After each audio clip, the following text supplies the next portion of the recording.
நேற்றைக்கு நான் இங்கே மாண்புமிகு பாமக சட்டமன்ற உறுப்பினர் கோகாமணி அவர்கள் பேசியதற்கு பதிலளித்து பேசினேன். அந்த பதிலளித்து பேசியதற்கு எதிர்வினையாக இன்றைக்கு திண்டிவனத்திலிருந்து ஒரு குரல் ஒலித்திருக்கிறது.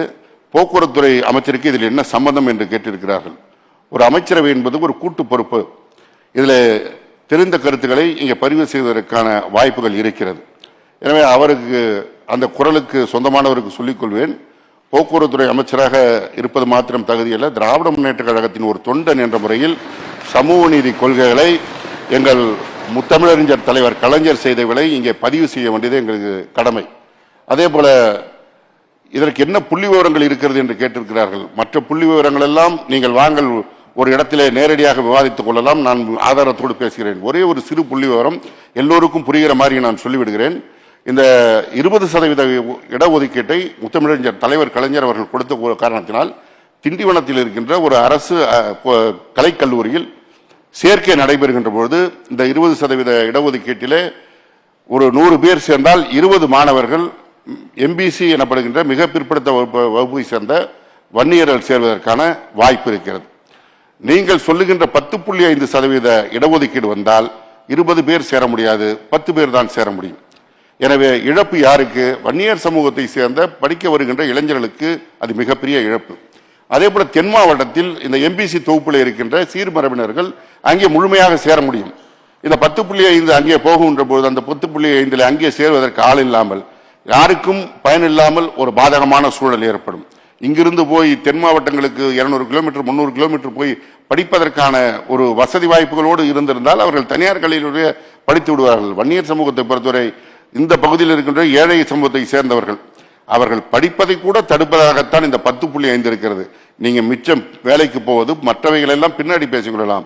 எனவே நான் இதற்கு இந்த தேர்தல் நேரத்தில் இவர்கள் இதை வைத்து பேசுவார்கள் என்பதுதான் நேற்றே நான் அந்த விளக்கம் சொன்னேன்.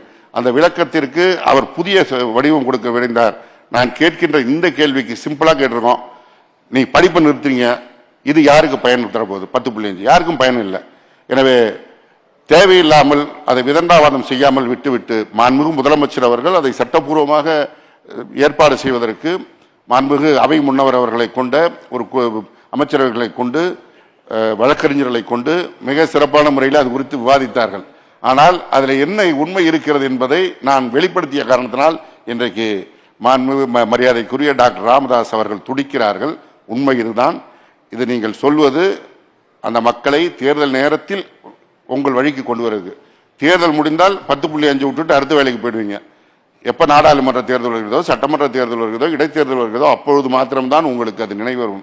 ஆனால் திராவிட முன்னேற்ற கழகம் அப்படி அல்ல. என்றைக்கும் சமூக நீதி பேசுகிறவர்கள் நாங்கள். சமூக நீதிக்கு அத்தாரிட்டி எங்கள் தலைவர் கலைஞர் தான். we are the authority of social justice. எனவே நாங்கள் சொல்வதை மக்கள் உணர்வார்கள், நியாயத்தை உணர்வார்கள்.